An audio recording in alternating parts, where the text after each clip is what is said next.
Bienvenidos a la exposición 100 años de Telefónica en Lugo.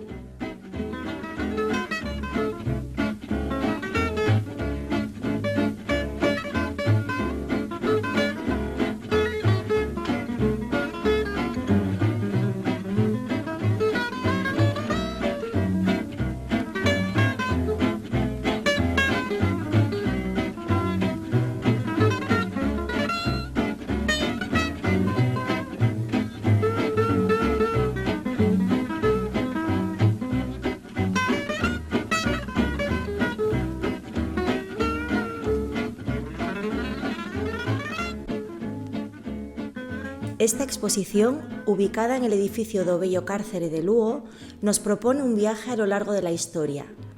Un recorrido dividido en 13 salas, 13 paradas en las que, acompañados por antiguos trabajadores de Telefónica, viajaremos desde los primeros teléfonos hasta los modernos sistemas de transmisión de datos. Telefonía fija, inalámbrica, móvil, Internet o la telefonía de uso público, la conmutación, la transmisión, la radio y las redes, el tráfico y la formación, las operadoras de tráfico y, por último, los cables. En estas salas descubriremos no solo la tecnología que nos permite comunicarnos, sino también la historia de aquellas personas que lo hacen posible. Porque hay que tener en cuenta que Telefónica, cuando se crea en 1924, solamente el 6% de la población sabe leer y escribir. Y para arreglar este tipo de aparatos es necesario formar técnicos. Y en la parte que está abierta es una libreta de un compañero del año de 1939-40, donde se ve cómo tendría que cada una de las partes del teléfono, cómo se tendría que arreglar. Ahí está, de su puño y letra, cómo tenía que ir arreglando cada uno de los contactos cuando fallaba una cosa o fallaba otra. Era el curso de formación que se hace. Estamos pensando que en esta época, en 1925-1930, el tener un teléfono podía suponer entre 6 y 8 meses del sueldo de una persona. ¿Vale? Entonces, ahí se ve el nivel y el poder adquisitivo que tenía cada uno. También era una cuestión de estatus. ¿Qué teléfono te podías permitir antes, no? Entonces nacen los teléfonos móviles. Tú dejarías el teléfono en la oficina, en tu mesa, y podías andar con uno de estos por la fábrica o por donde tuvieras que estar. La siguiente evolución ya es los teléfonos móviles. Los teléfonos móviles, pues claro, nacen como una necesidad imperiosa de las empresas. Un ejecutivo no puede estar 4 horas o 5 horas sin comunicarse. Y empiezan a venir los primeros teléfonos. Aquí tenemos un mapa de cobertura de 1988 de la cobertura que había en Lugo, solamente la capital, eso que se ve ahí en azul. Y estos serían los modelos de teléfono que había. 4,5 kilos y 680.000 pesetas de la época. Estamos hablando a lo mejor de 9.000 euros a día de hoy, una cosa así. Era muy prohibitivo, evidentemente. Y así todo es una revolución expansiva. En meses se multiplican los números de teléfonos, la demanda es continua, hay que empezar a poner más estaciones de radio, porque la gente quiere tener más sitios de cobertura. Y estos serían los móviles de primera generación.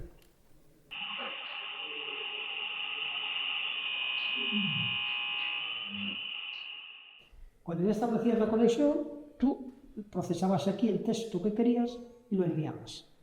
Primer problema, solo había una línea. Y esto iba por la línea telefónica. Como en el medio de la transmisión te entras una llamada, pues tenías que empezar de nuevo, se cortaba. Y dice, bueno, esto te parece rudimentario, pero va a tantísima velocidad que ya empezamos a tener señales separadas. Ya empezamos a tener módems de diferentes generaciones.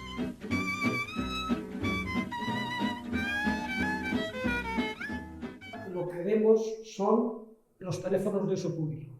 Comentábamos en la sala anterior que desde siempre el teléfono había sido bastante caro y no estaba al alcance de todo el mundo. Entonces, claro, surgía la necesidad de que de forma esporádica alguien pudiese utilizar el servicio telefónico sin tener que pagarlo mes a mes. Y esa es la primera parte de las telefonías de uso público. Sale que funcionaba con fichas que se compraban en la tienda telefónica o en los estancos. Tú metías 2 fichas o 3 fichas, hablabas lo que tenías que hablar y se acabó. Ya no tenías que seguir pagando el teléfono. Igual no lo volvías a utilizar en 6 meses o en 1. Estas fueron las primeras. Después ya funcionaban con la moneda en curso. Pesetas, duros, 5 duros, euros y demás. Y ya se fue, digamos, popularizando más. Ya lo que se hacía era pues, utilizar en algunos bares o en algunas tiendas de ultramarinos, de las aldeas, no sé qué, antes de que hubiera tantos teléfonos, pues había 1 o había 2 en cada aldea.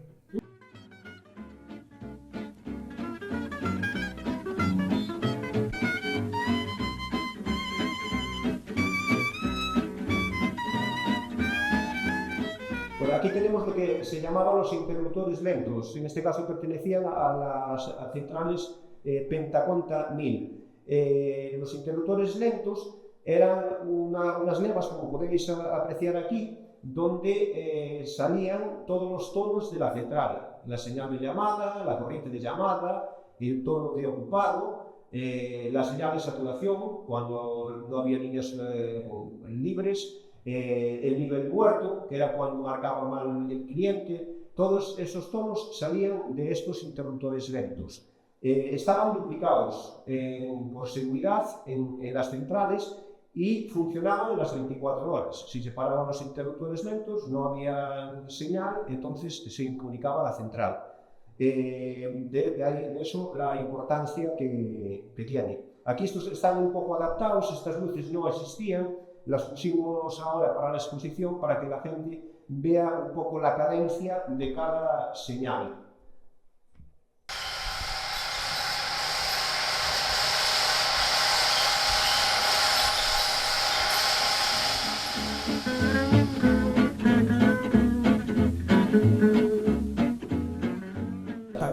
Bueno, esto es un aparato de medida fundamental en el sistema analógico. Las personas, cualquier operador que habla sobre una comunicación al teléfono, el único sistema de supervisión que tiene para saber la calidad es el oído. Escucho bien, escucho mal, escucho con ruido y no sé qué. Bueno, pues este aparato venía a sustituir un poco el oído. Sin la intervención del oído, lo que hacíamos era generar una serie de señales en el espectro audible que las enviamos por el canal. Y en el otro extremo del canal las recibimos. Y te decimos cómo viene. Viene bien de nivel, hay ruido, no hay ruido. Es decir, sacamos el efecto personal del control de la calidad.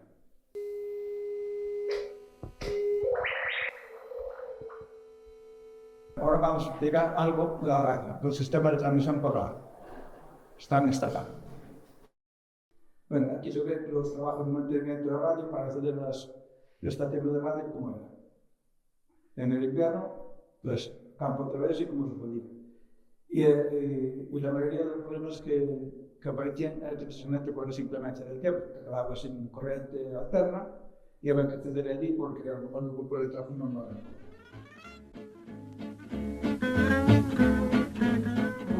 Era imprescindible que hubiera visión desde la central telefónica a cada casa. Esto es así que, por ejemplo, esta es la cárcel vieja donde estamos nosotros ahora y la salida hacia Santiago de Compostela para librar los edificios tenía postes de 20 metros de altura.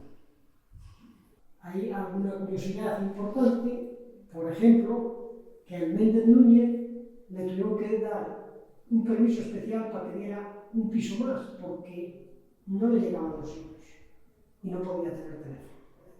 Hasta ese punto llegaban los condicionantes técnicos de aquella época.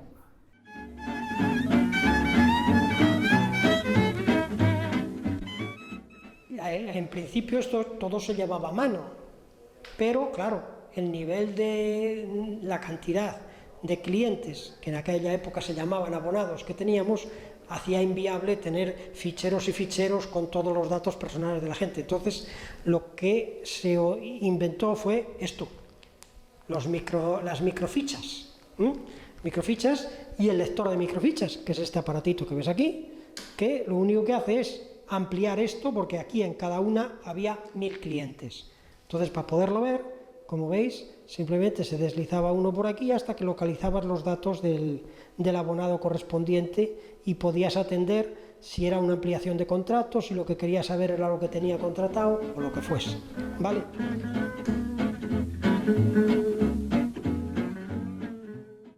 Teníamos el manual de la telefonista, en donde venía como teníamos las frases que teníamos que decir para atender a los abonados, a los clientes. Teníamos un carnet que nos daban cuando hacíamos la entrada en la empresa. Para trabajar teníamos que poner los uniformes, teníamos el uniforme y un número. Dejábamos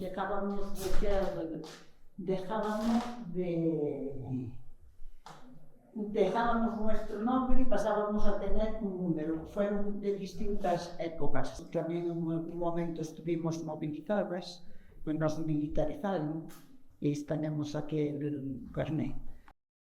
En esta foto se ve donde trabajábamos las telefonistas. Entrábamos en fila según la posición que teníamos asignada cada una, con el micro colocado y la clavija en la mano, para sentarnos en el puesto de trabajo. En las sillas que se ven detrás de las telefonistas se sentaban las vigilantas. Había una por cada 10 telefonistas y se encargaban de que las posiciones estuvieran siempre cubiertas, cuidando los relevos y atendiendo también algunas reclamaciones de los abonados. En la parte de la derecha de la foto se puede ver una vigilante de pie. También se ve la mesa de la jefa en la esquina inferior derecha de la foto. La jefa, entre otras cosas, se encargaba de organizar los turnos, las libranzas y las vacaciones de los telefonistas. En un cuarto aparte había también una observadora que se conectaba de incógnito con alguna o algunas telefonistas para evaluar su trabajo. En esta foto se pueden ver las conexiones realizadas mediante cables y clavijas. Las regletas superiores eran posiciones de entrada de enlaces de otras provincias y las inferiores eran conexiones con los abonados y pueblos de la provincia, en este caso de Lugo. Al recibir una llamada se encendía una luz blanca, tanto en las regletas superiores como las inferiores. Las llamadas de organismos oficiales y de jefatura internas tenían preferencia sobre otras. Para atender la llamada se conectaban 2 clavijas. La clavija posterior se conectaba con el abonado que llamaba y con la clavija anterior se establecía la conexión solicitada. Los discos de marcar que se ven en la foto se debían a que durante un tiempo coexistieron centrales manuales y centrales automáticas. Cuando llamaba un abonado perteneciente a una central manual y pedía un número de una central automática, la telefonista se lo marcaba mediante el disco. En la foto se ve una telefonista rellenando un ticket. En el ticket se reflejaba la población, el número solicitado, el número de teléfono que llamaba y la hora de la llamada. Cuando finalizaba la llamada, se anotaba la duración de la llamada medida por el minutero y se enviaba el ticket a facturación. El trabajo de las telefonistas era exigente y muy disciplinado. Todo estaba estipulado: los horarios, el tiempo de descanso, los relevos en las posiciones por tener que dejarlas momentáneamente. Con el tiempo comprendimos que se trataba de aprovechar al máximo las costosas infraestructuras que se instalaban, tales como equipos, centrales, locutorios, circuitos y cables de planta exterior.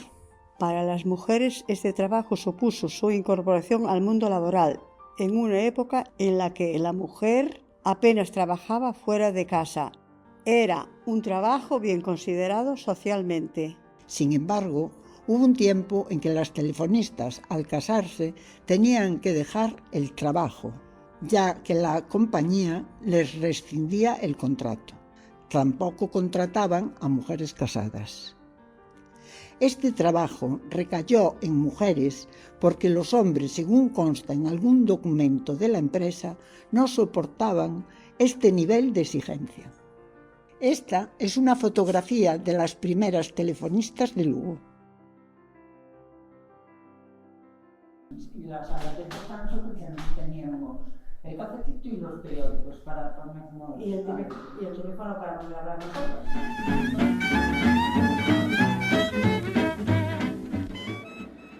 Aquí tenemos una cosa curiosa que es un teléfono de campaña.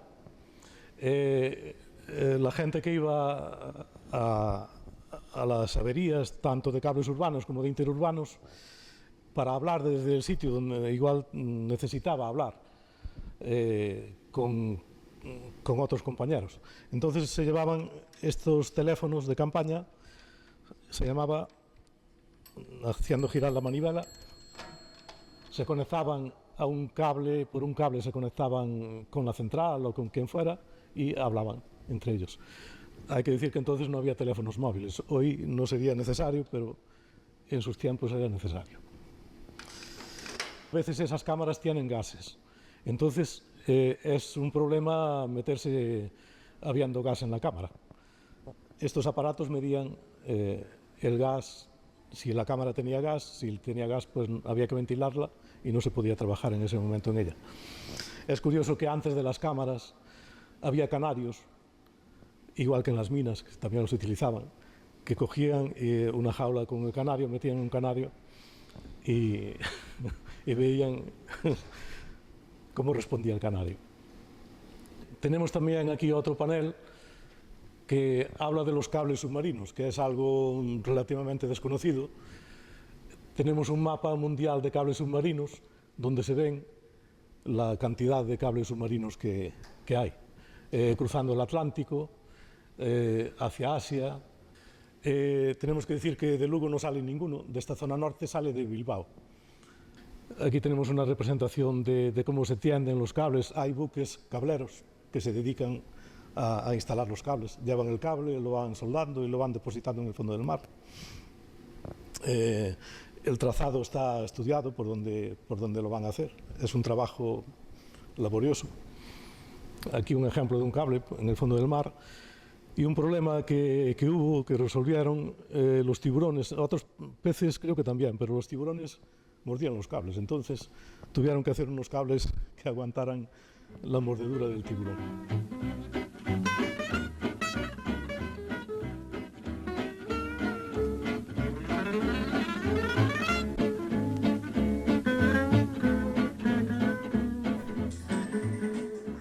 José Luis, ahora.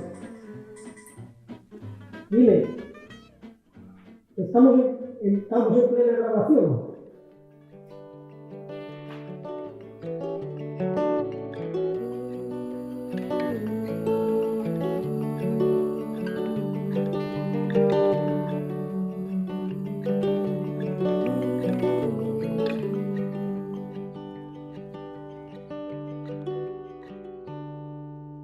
I'm not proud of where I've ended up.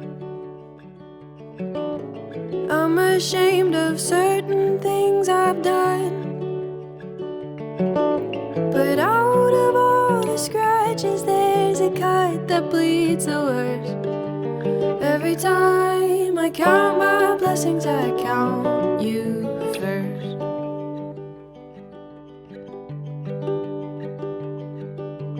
Every time I count my blessings, I count you first. Every time I count my blessings, I count you first.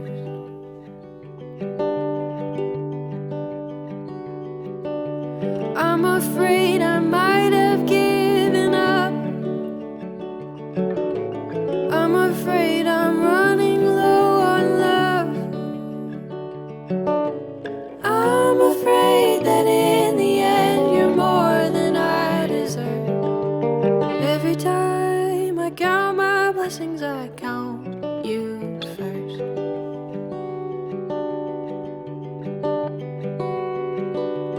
Every time I count my blessings,